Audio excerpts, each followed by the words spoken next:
hari ini akan ada press release terkait dengan simpulan kasus SABH Yayasan, dan saat ini sudah ada di studio bersama kita semua. Yang pertama ada Bapak Ganang Sudirman, beliau adalah Ketua Dewan Pengawas Yayasan UTA 45 Jakarta. Kemudian ada Bapak Bambang Sulistomo selaku Ketua Yayasan Universitas 17 Agustus 1945 Jakarta, yang akan memberikan pernyataan terkait dengan simpulan dari kasus SABH Yayasan. Baik, pertanyaan pertama dari saya, Bapak, bagaimana tanggapan Bapak selaku Ketua Dewan Pengawas dan juga Ketua Yayasan UTA 45 Jakarta terkait dengan simpulan hari ini, Pak Ganang? Terima kasih, Mbak. Apa yang bisa saya simpulkan dari sini? Kebetulan saya adalah Ketua Dewan Pengawas dari Yayasan ini.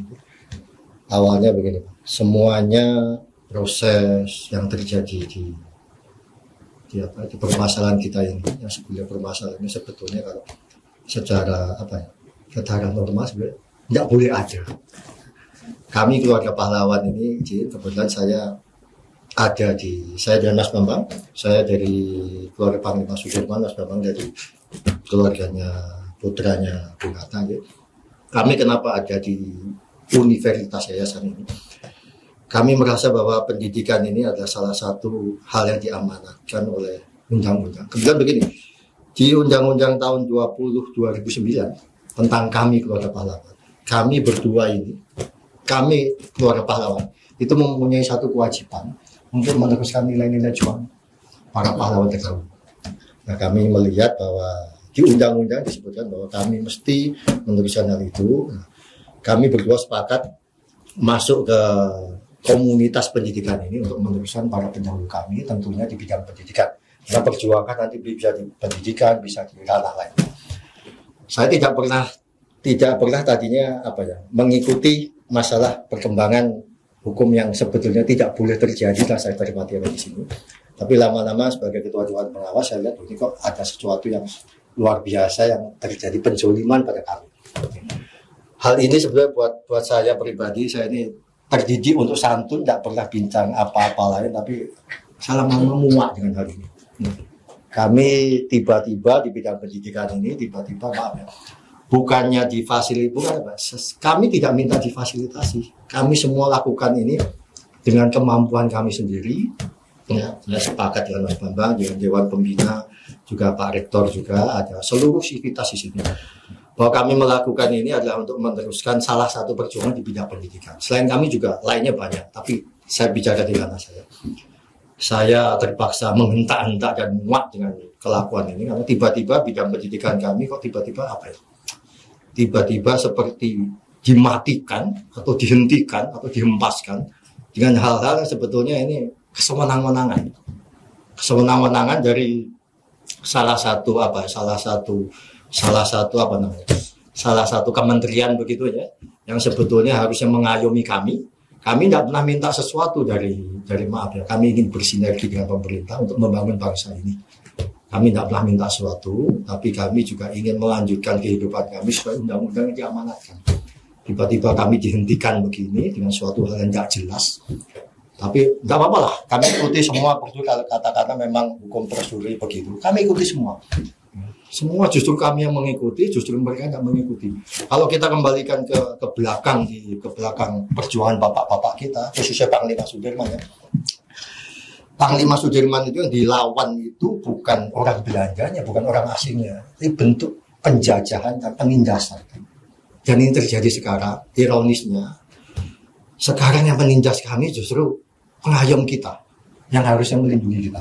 Nanti secara detail hukumnya bisa ditanyakan kepada Mas Bambang. Mas Bambang ini ketua yayasannya, dia mengikuti Mas Bambang. Saya tadinya tidak mau saya ingin fokusnya ke pendidikan anak-anak bangsa, tapi lama-lama cukup mengganggu kami. Cukup mengganggu saya khususnya pribadi. Ini apa ya? Bahasanya apa ya, Pak? Saya kalau bahasanya nanti terlalu keras nanti apa ya? Tapi buat saya ini lebih lebih binatang daripada binatang. Kalau saya sebutkan nama binatangnya nanti repot begitu kan? Karena ini di media ya. Tapi saya mohon kepada tim ini, semua kita jalani, tapi ini bentuk penindasan. Kalau saya terlalu cerita detail yang disampaikan Pak Ketua Yayasan dan Pak Rektor kami, ini sebenarnya tidak layak. Saya maaf ya, Mbak tadi menanyakan ke saya, tadi saya orang tenang jadi emosional. Saya hari-hari ini penuh dengan emosional karena ini bentuk penjajahan apa ya? Apa ya bentuknya? Nanti bahasanya bahasa hewan itu muncul kan tidak baik. Kami ini buat saya sudah sangat sesuatu yang saya tidak boleh diam lagi. Ya, bahwa pendidikan di tempat kita tidak boleh dihentikan dengan apa ya? Dengan cara seperti ini. Ya kan? Ini kan main ingin sebetulnya apa yang diinginkan dari apa ya? Komunitas kecil apa? Jiwa apa namanya? Kita ingin berjuang, ingin apa ya? Anak-anak bangsa kita menyambut 2045 nanti yang katanya Indonesia emas. Kalau sudah begini saya nggak tahu kenapa saya tidak mengurusi apa. Saya tidak ingin bicara negara secara keseluruhan, tapi republik kecil saya ini yang kami dedikasikan untuk pendidikan, Bu Yao jangan ditindas seperti ini. Ya. Biarkan kami dengan komunitas kami sendiri yang ingin ikut juga apa ya? Ingin juga sumbangsi lah kepada keseluruhan NKRI kita. Kenapa kami harus ditindas seperti ini? Ya.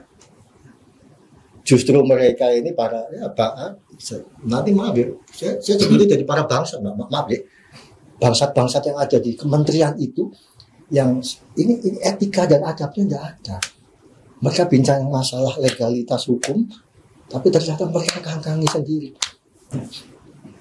Ini terjadi di keluarga pahlawan. Saya nggak bisa bayangkan.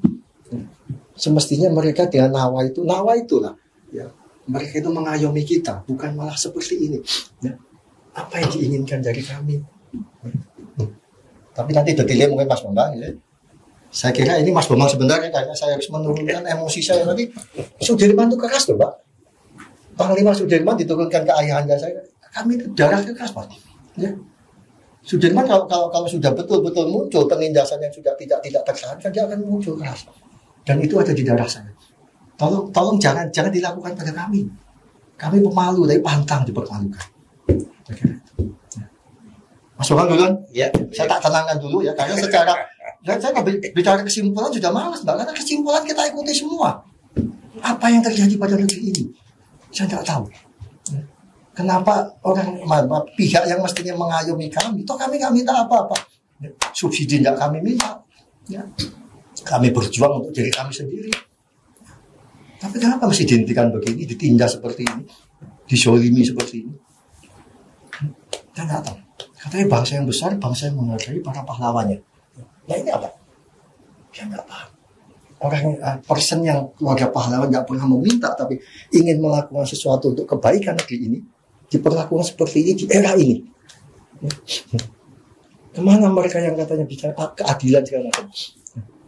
Maka justru ini momen terbaik buat saya.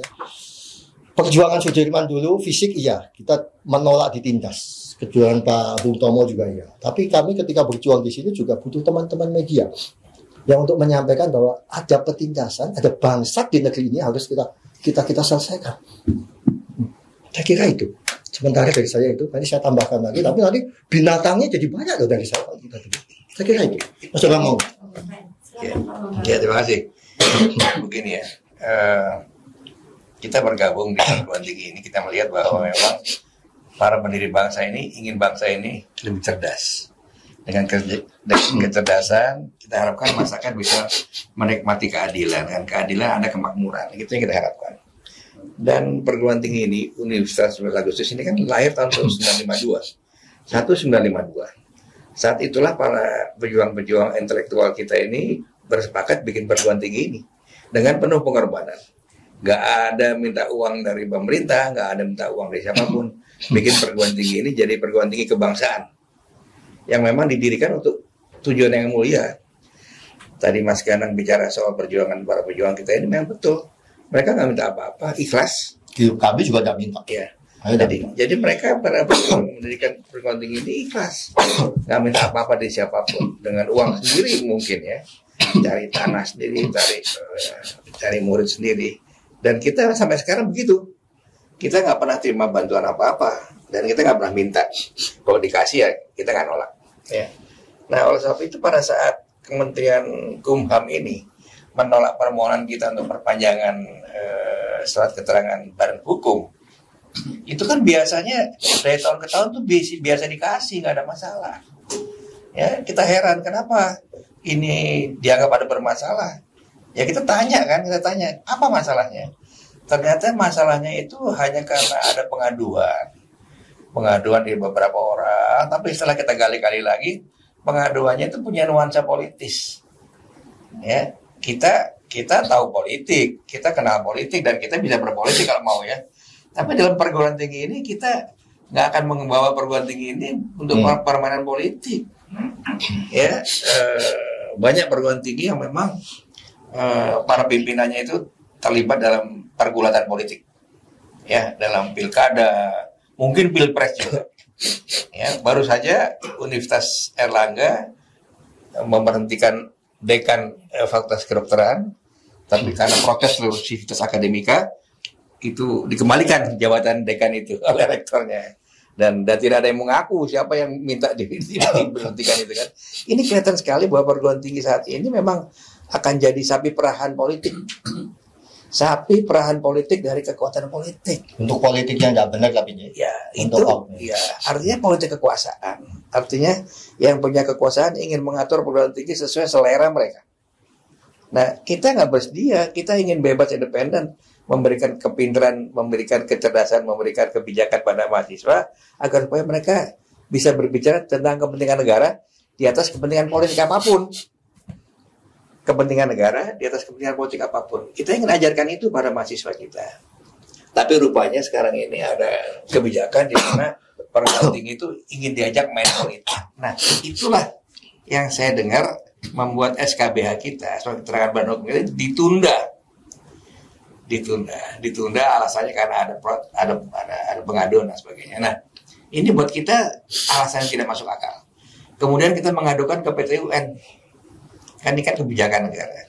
Dan anehnya waktu di PT UN, pada waktu kita gugat Kemenkumham, ya kuasanya dari Kemenkumham itu tidak memberikan contoh mana surat kuasa dari Kemenkumham. Sampai berapa kali persidangan baru ditunjukkan, dan itu pun tidak diupload di itu mereka. Jadi jelas bahwa selama berapa persidangan itu nggak ada surat kuasa. Dan buat kita ini menyalahi peraturan perundang-undangan bahwa pada saat persidangan gugatan seperti ini surat kuasa itu harus ditunjukkan pada pihak. Kita tanya nggak ada. Nah, jadi ini permainan yang memang saya lihat adalah permainan kekuasaan yang ingin digunakan sebagai alat politik untuk menindas kita. Tadi Mas Gilang bilang menindas kita. Memang betul kita ditindas. Jadi oleh sebab itu, sekalian, perjuangan kita ini bukan mengada-ngada, tapi perjuangan untuk menegakkan hukum. Menegakkan hukum dan keadilan sesuai dengan kehendak konstitusi kita. Konstitusi kita menghendaki bahwa kita ikut dalam proses mencerdaskan kehidupan bangsa. Nah kalau kita diam, berarti kita membodohi. Kita tidak bisa membiarkan masyarakat dibodohi. Dan sekarang ini kan kita lihat bagaimana orang sekarang larinya kemana? Larinya karena nggak tahu cari hidup yang lebih baik, larinya kemana? Ke perjudian. Ya, karena apa saya lihat? Yang nggak ada cara lain. Tapi ini juga dimulai dari mana? Dari kita sendiri yang biasa membuat perjudian dari kebijakan. Coba lihat kebijakan tentang UTA, ya uang itu yang uang untuk di perta apa yang untuk Uperta, Tapera. Itu kayaknya perjudian dari kebijakan. Jadi orang nggak bisa lagi merencanakan kehidupan masa depan, tidak bisa merencanakan kebijakan masa depan, tidak bisa merencanakan sesuatu yang jelas ke masa depan. Jadi berupa perjudian. Berhasil syukur, nggak berhasil tidak berhasil ya nggak apa-apa. Nah, sama juga sekarang ini. Kita menghadapi kebijakan Kemenkumham, dia menyetop upaya kita untuk mencari SKB, surat keterangan badan hukum, di stop. Itu perjudian juga, udah jelas nggak ada dasar hukumnya, udah jelas dan menyalahi kan. Nah, dia tetap lakukan itu untuk perjudian. Kalau dia menang syukur, kalau nggak menang, ya sudah. Nanti mungkin akan dikembalikan SKBH itu. Tapi jelas ini pelajaran buat kita bahwa Kemenkumham, terutama Direktur Jenderal AHU itu jelas mencoba mengangkangi kehidupan akademik kita. Mencoba mengangkangi kehidupan akademik kita yang bebas dan bertanggung jawab itu jadi kehidupan politik. Itu yang dilakukan oleh Dirjen AHU sekarang ini. Jadi buat kami kita akan tolak itu sampai dimanapun kita akan kejar itu di PT UN pun kita akan kejar itu dan kita akan sampaikan pada masyarakat bahwa saat ini kita sedang dizolimi oleh politik kekuasaan yang tidak adil, yang menggunakan politik sebagai alat kekuasaan, menggunakan hukum sebagai alat kekuasaan. Jadi kita akan sampaikan pada masyarakat luas bahwa kita sedang mengalami penculiman seperti yang terjadi pada UNER yang beberapa saat yang lalu. Kita mengalami itu. Tapi kita baru sekarang ini kita akan coba sebarluaskan bahwa UTA 45 Jakarta, perguruan tinggi Yayasan UTA 45 Jakarta, itu mengalami kezaliman yang sama seperti yang lain-lain. Saya kira demikian. Baik, terima kasih Pak Ganang dan Pak Bambang. Pertanyaan selanjutnya, ini kan berarti ada kepentingan politik kekuasaan, kemudian kita dizolimi di permohonan AHU, di sistem pendidikan kita.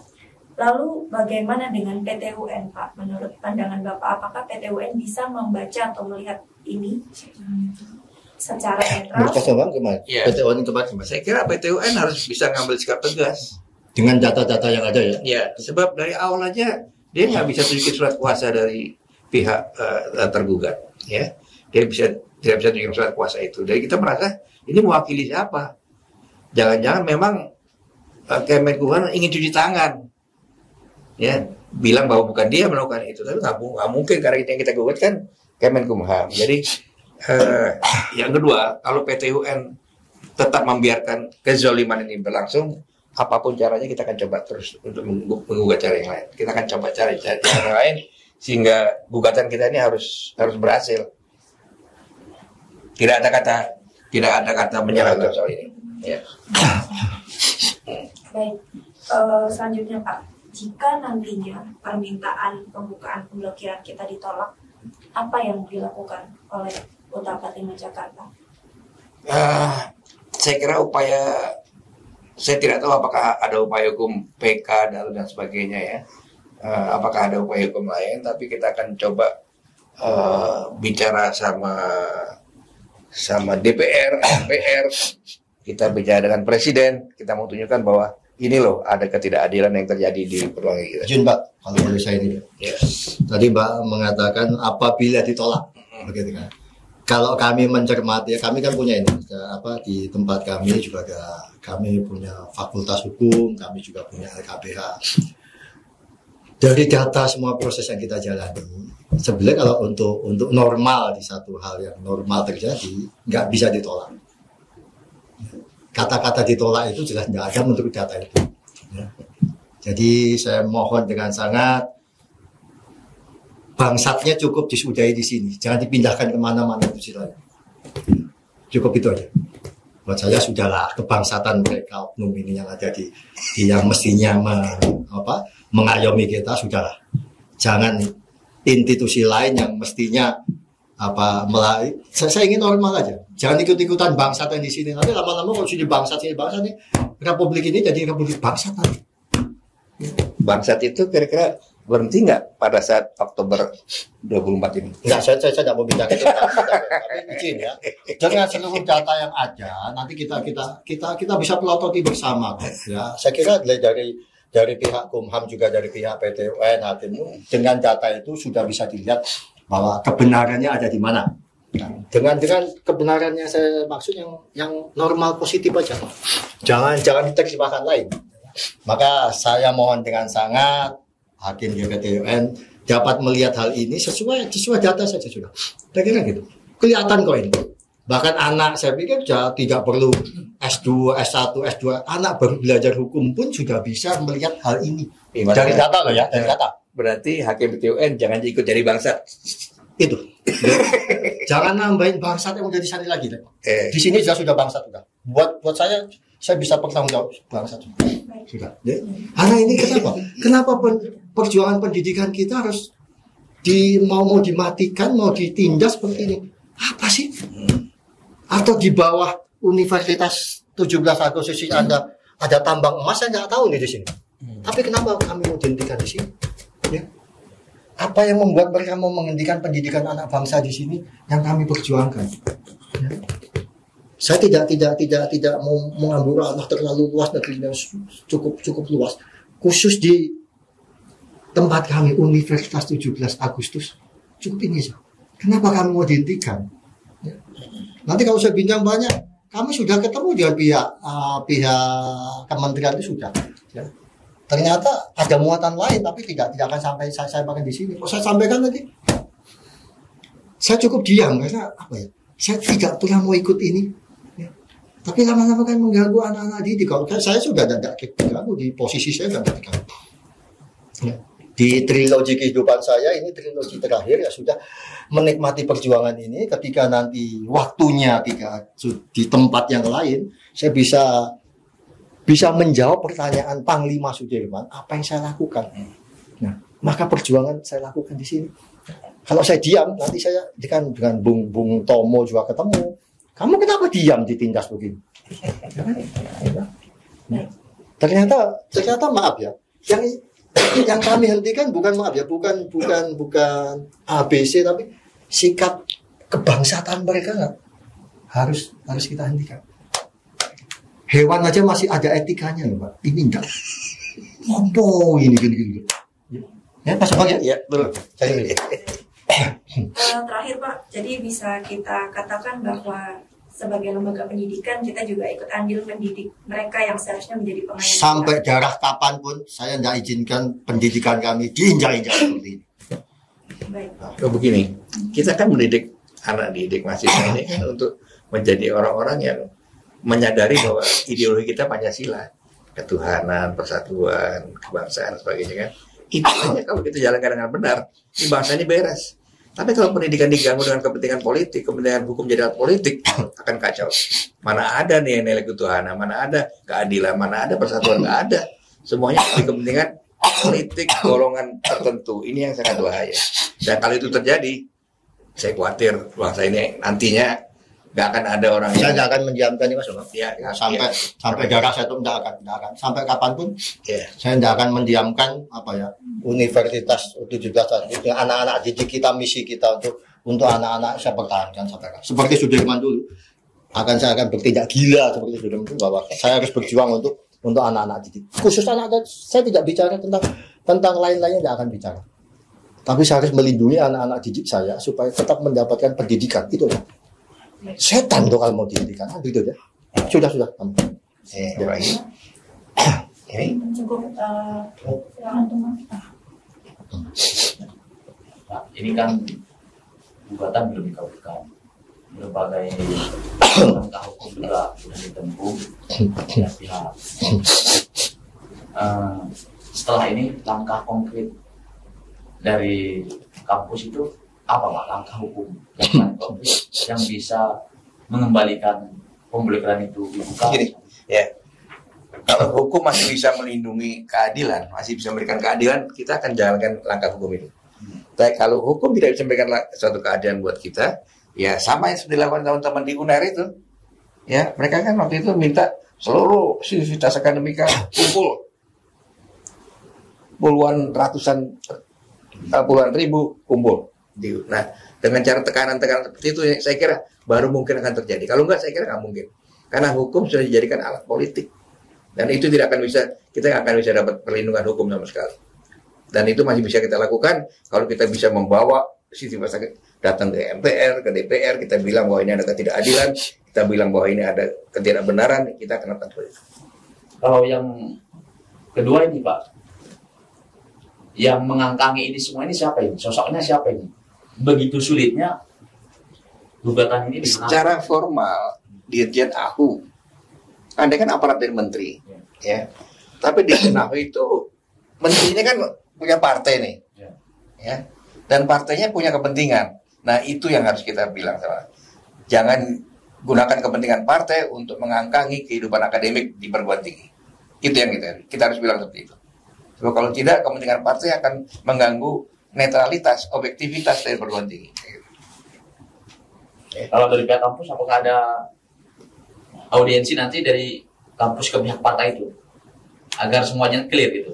Kita sudah menghubungi beberapa. Saya pikir nggak usah ke oknum. partai, Mas. Nggak ke partai, kita ke ahunya iya. Oknumnya udah. Oknumnya Sudah, kita sudah bicara dengan oknumnya, dengan Pak Rektor juga bicara, teman-teman itu. Jadi kita sudah bicara dengan oknumnya, tapi rupanya belum ada kesesuaian.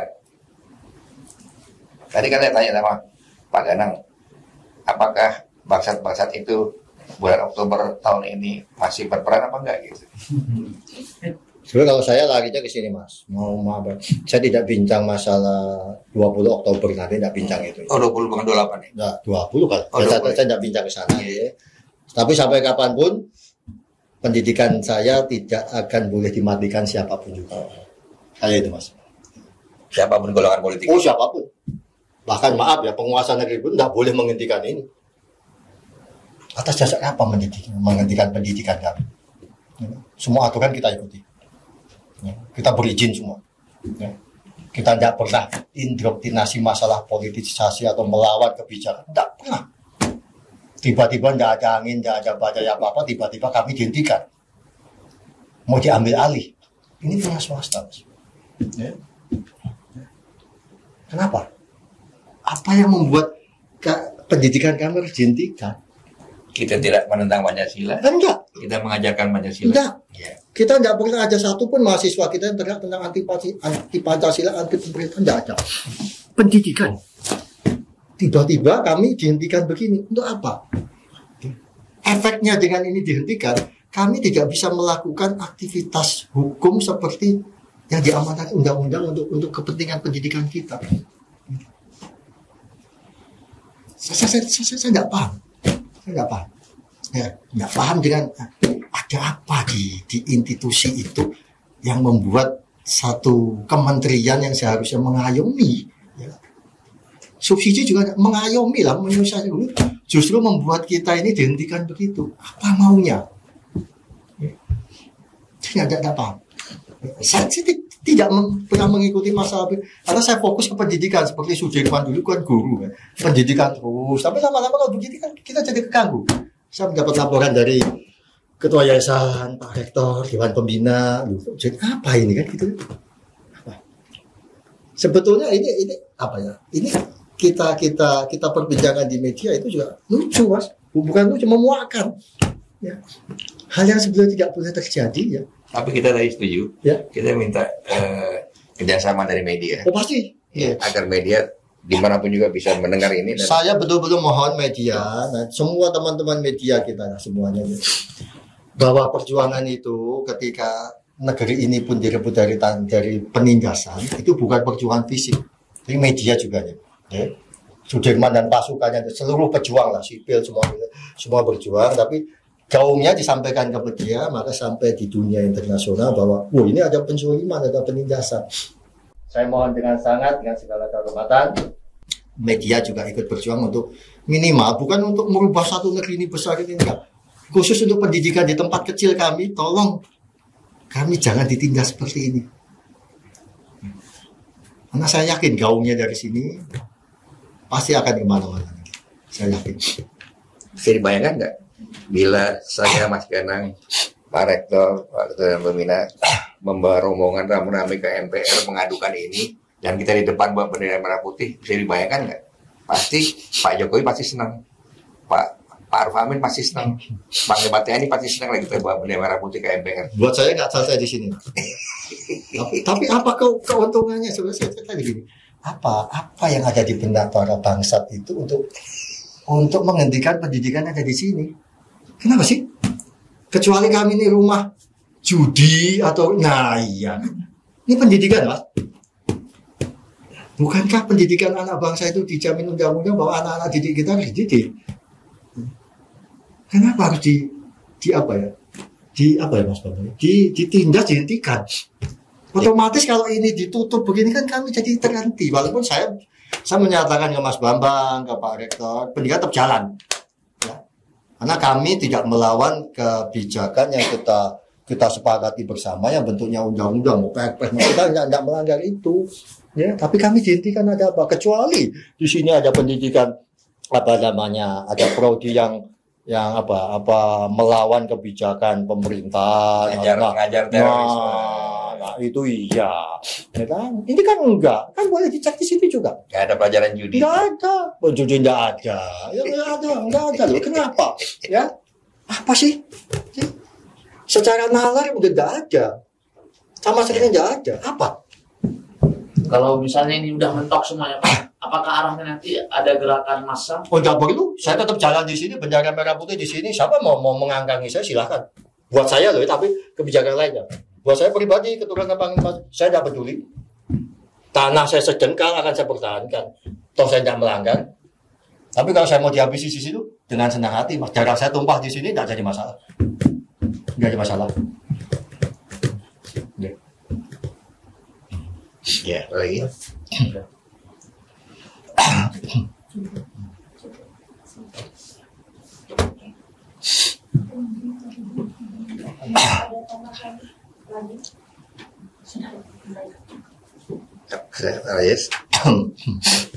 Baik, terima kasih Pak Bambang Sulistomo dan Bapak Ganang. Terima kasih. Sudah menyempatkan waktunya untuk Yeah. menghadiri konferensi pers Yeah. ini. Terima kasih juga rekan-rekan media dan Bapak Ibu hadirin sekalian. Ya. Ya, oke.